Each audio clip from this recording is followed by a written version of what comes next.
और हर डर असली। अनिल ने अपने बड़े भाई का घर इसलिए छोड़ा था क्योंकि उसके भैया और भाभी अनिल के पूरे परिवार को अपने टोने टोटके से बर्बाद कर देना चाहते थे। पर नए घर में आने के बाद भी उसकी भाभी नहीं बदली। अपने परिवार को इन सब से दूर रखने के लिए अनिल ने अपनी जमीन तक अपने बड़े भाई के नाम कर दी थी।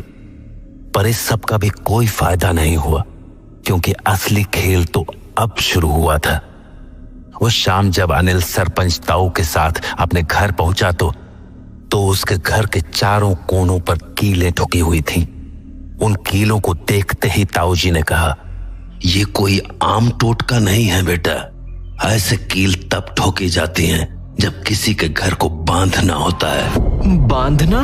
मैं समझा नहीं ताऊ जी। बेटा ये खेल तेरी भाभी का ही है और अब वो शायद कुछ ऐसा करने वाली है जिसका अंजाम बहुत भयानक हो सकता है।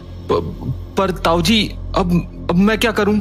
कल सुबह तैयार रहना, हम लोग पास के एक गांव में चलेंगे। वहां पर एक बहुत ज्ञानी पंडित जी बैठते हैं जिनके सामने ऐसे टोने टोटकों की कोई अहमियत नहीं है, पर वो रोज सुबह केवल आधे घंटे के लिए ही बैठते हैं और 10-11 लोग ही देखते हैं।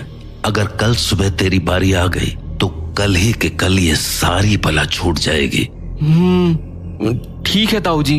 हाँ, लेकिन तुझे आज की रात होशियार रहना होगा क्योंकि आज की रात तेरे घर पर प्रेत तांडव करेंगे।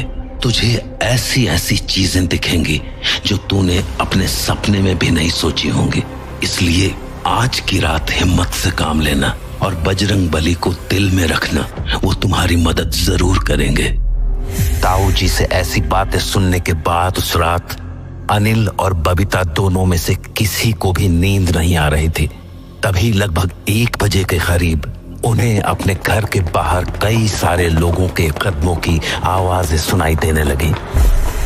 बबीता, तुम्हें ये कदमों की आवाजें सुनाई दे रही हैं क्या?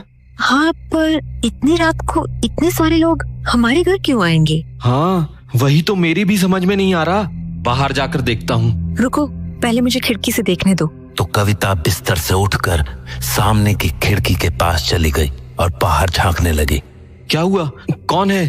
पता नहीं, बाहर तो कोई भी नहीं दिख रहा है। क्या? फिर ये कदमों की आवाजें किसकी थी?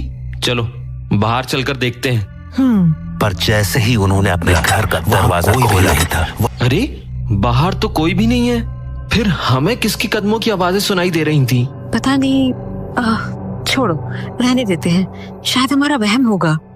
अनिल और कविता दरवाजे को बंद करके अभी मुड़े थे कि उन्हें अपने कमरे में कुछ ऐसा दिखा जिसने उनका खून जमा दिया। कमरे में ठीक बिस्तर के बगल में अनिल की भाभी खड़ी थी और वो एकटक अनिल के बेटे को घूरे जा रही थी। पर इससे पहले कि अनिल और बबीता कुछ सोच पाते, उसकी भाभी ने अपने बाल जोर जोर से घुमाने शुरू कर दिए और फिर कुछ ऐसा हुआ जिसे देखकर अनिल और बबीता की आंखें फटी की फटी रह गईं।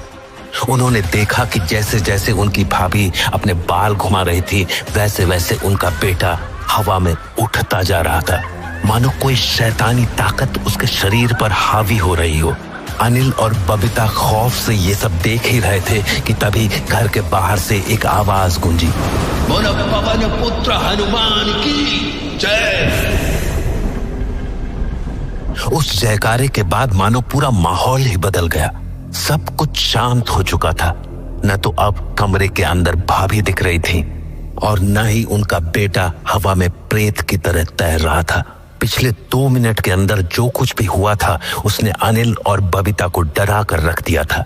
कुछ देर तक कोई कुछ नहीं बोला, पर फिर अनिल ने चुप्पी तोड़ते हुए कहा, बबीता, तुमने भी कमरे में भाभी को देखा था ना? देखा तो था। और तुमने देखा था ना कि कैसे वो बाल घुमा रही थी? और हाँ, सब देखा मैंने। तो फिर वो कहाँ चली गई? और ये बजरंगबली का जयकारा किसने लगाया था? पता नहीं, आवाज तो मुझे भी आई थी, पर ना जाने वो था कौन। एक काम करते हैं, कमरे में चलते हैं। ताऊ जी ने कहा था कि आज की रात कुछ अजीब देखने को मिल सकता है। हो सकता है ये सब उसी का हिस्सा हो सकता है।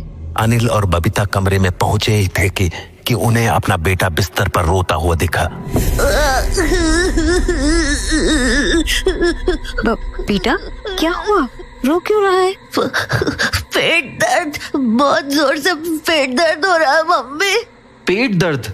अभी तो तू अच्छे से सो रहा था, अचानक से पेट में दर्द कैसे होने लगा?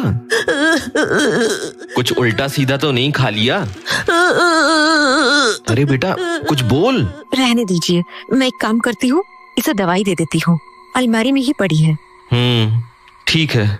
तो बबीता कमरे से बाहर अलमारी में से दवाई लेने चली आई, पर उसे ये नहीं पता था कि अभी तो खेल बस शुरू हुआ था, क्योंकि उसके बेटे ने अब रोना बंद कर दिया था और बिस्तर से उठकर खिड़की के पास जाकर खड़ा हो गया था। ये सब कुछ अनिल अपनी आंखों से देख रहा था, पर उसे समझ नहीं आ रहा था कि आखिर उसका बेटा मन्नू कर क्या रहा है। अरे मन्नू खिड़की के पास क्या करने चला गया? पेट दर्द हो रहा था ना तेरा? चल आजा, बिस्तर पर लेट जा। पर मन्नू कहाँ सुनने वाला था, उसके कानों पर तो जैसे पर्दे पड़ गए थे। वो तो बस एक टक खिड़की के पास खड़ा कुछ बड़बड़ाए जा रहा था। ओह अच्छा, सच्ची? मन्नू को हंसता देखकर अनिल समझ नहीं पा रहा था कि आखिर ये सब हो क्या रहा है, पर इससे पहले कि वो कुछ कह पाता, मन्नू ने हंसना बंद कर दिया और बोला, क्या आटा और चीनी? हाँ हाँ लाता हूँ ना, अभी लाता हूँ। इतना कहकर मन्नू रसोई की ओर चल दिया और अनिल कमरे से बाहर आकर उसे गौर से देखने लगा कि आखिर वो करना क्या चाहता है। उसने देखा कि मन्नू ने पहले तो अपने शरीर पर आटा मला, उसके बाद हाथों में एक मुट्ठी चीनी लेकर दोबारा उस खिड़की के पास पहुंच गया और फिर उसने अपना नाम लिया, मन्नू, और चीनी को खिड़की के बाहर गिरा दिया।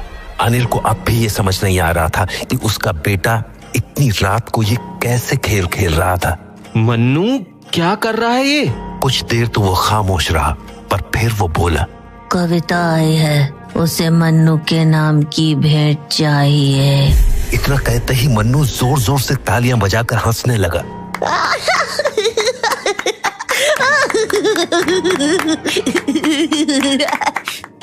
मन्नू तू ये क्या कर रहा है बेटा?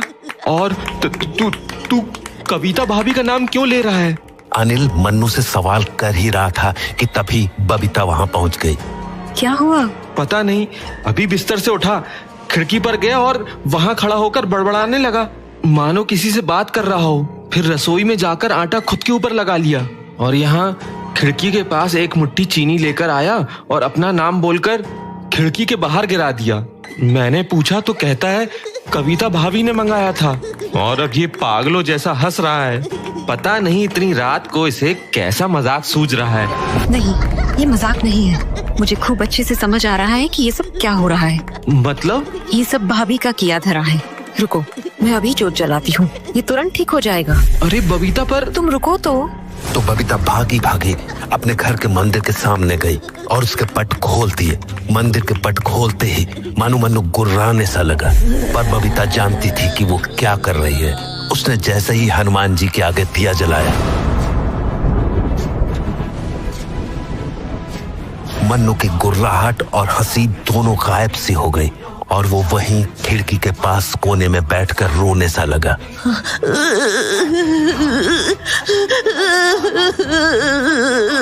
मानो बबीता के हनुमान जाप से उसे तकलीफ सी हो रही हो। थोड़ी ही देर बाद बबीता रोती हुई मन्नू के पास आई और उसके सर पर 2 बार हाथ घुमाकर उसकी चोटी पकड़कर बोली, नाम बता और चला जा। नाम बता और चला जा। मनोज। मन्नू ने किसी मनोज का नाम लिया था जिसे न तो अनिल जानता था न ही बबीता, पर नाम लेते ही मन्नू मानो गहरी नींद में अनिल के पूरे परिवार को अपने टोने टोटके से बर्बाद कर देना चाहते थे। अरे बेटा कुछ बोल।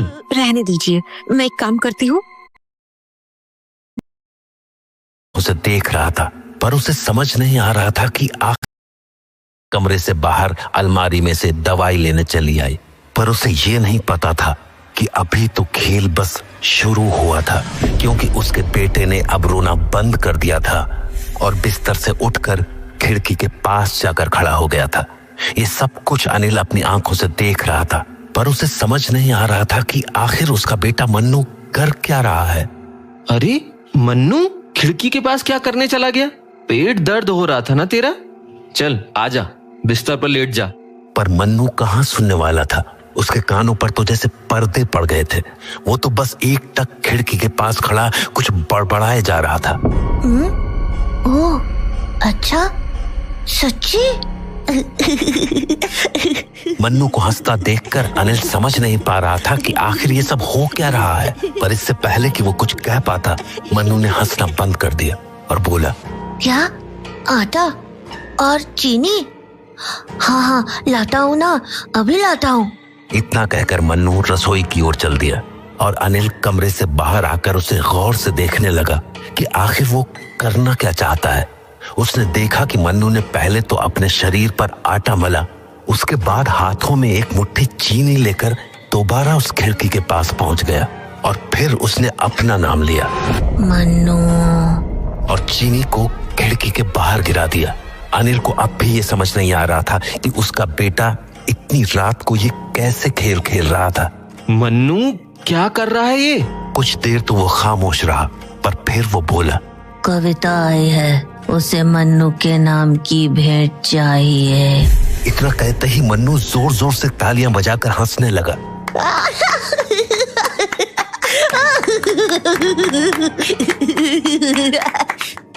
मन्नू, तू ये क्या कर रहा है बेटा? और तू कविता भाभी का नाम क्यों ले रहा है? अनिल मन्नू से सवाल कर ही रहा था कि तभी बबीता वहां पहुंच गई। क्या हुआ? पता नहीं, अभी बिस्तर से उठा, खिड़की पर गया और वहां खड़ा होकर बड़बड़ाने लगा, मानो किसी से बात कर रहा हो। फिर रसोई में जाकर आटा खुद के ऊपर लगा लिया और यहाँ खिड़की के पास एक मुट्ठी चीनी लेकर आया और अपना नाम बोलकर खिड़की के बाहर गिरा दिया। मैंने पूछा तो कहता है कविता भाभी ने मंगाया था, और अब ये पागलों जैसा हंस रहा है। पता नहीं इतनी रात को इसे कैसा मजाक सूझ रहा है। नहीं, ये मजाक नहीं है। मुझे खूब अच्छे से समझ आ रहा है कि ये सब क्या हो रहा है। मतलब? ये सब भाभी का किया धरा है। रुको, मैं अभी जोत जलाती हूँ, ये तुरंत ठीक हो जाएगा। अरे बबीता, पर तुम रुको तो बबीता भागी भागी अपने घर के मंदिर के सामने गई और उसके पट खोल दिए। मंदिर के पट खोलते ही मन्नू गुर्राने सा लगा, पर बबीता जानती थी कि वो क्या कर रही है। उसने जैसे ही हनुमान जी के आगे दिया जलाया, मन्नू की गुर्राहट और हंसी दोनों गायब सी हो गई और वो वहीं खिड़की के पास कोने में बैठकर रोने सा लगा।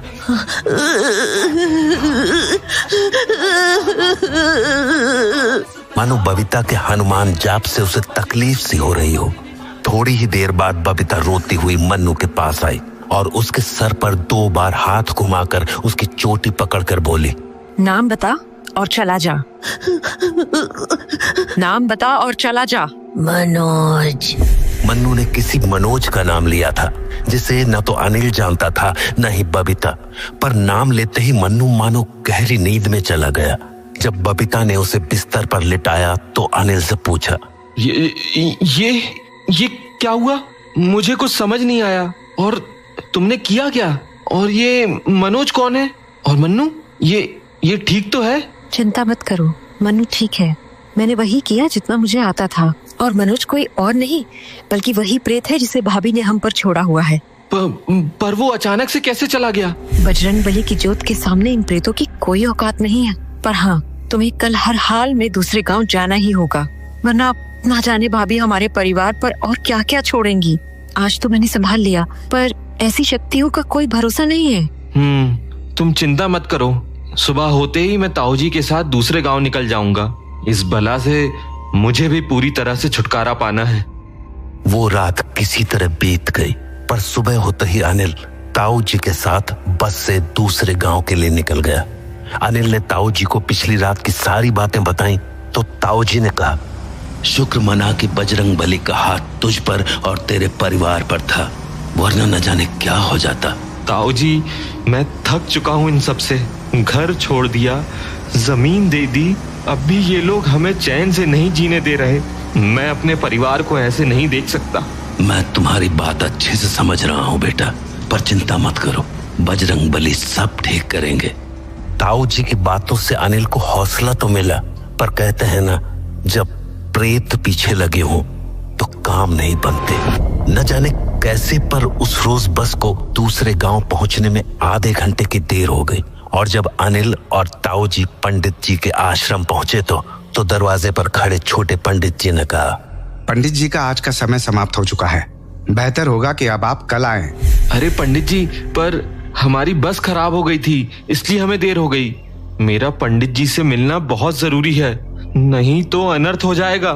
माफी चाहूंगा, पर अब आपका मिलना कल ही संभव होगा। चिंता मत कीजिए, बजरंगबली आपकी रक्षा हमेशा करेंगे। चलता हूँ। छोटे पंडित जी तो वहां से लौट गए, पर अनिल और ताऊ जी वहीं खड़े खड़े बातें करने लगे। ताऊ जी, अब क्या करूं? ये तो बहुत बड़ी दिक्कत हो गई। घबराओ मत, सब ठीक होगा। एक काम करते हैं, हम लोग आज इसी गांव में रुकते हैं, कल सुबह होते ही हम लोग यहाँ चले आएंगे। नहीं ताऊ जी, मैं अपने परिवार को वहां अकेला नहीं छोड़ सकता। अगर कहीं कुछ हो गया तो मैं क्या करूंगा? मैं एक काम करता हूँ, मैं बस लेकर अभी लौट जाता हूँ। कल सुबह 5 बजे की बस लेकर ही मैं वापस यहाँ आ जाऊंगा। ठीक है, जैसा तुम्हें ठीक लगे। पर हाँ, एक बात हमेशा याद रखना, संकट कटे मिटे सब पीरा, जो सुमिरै हनुमत बलबीरा।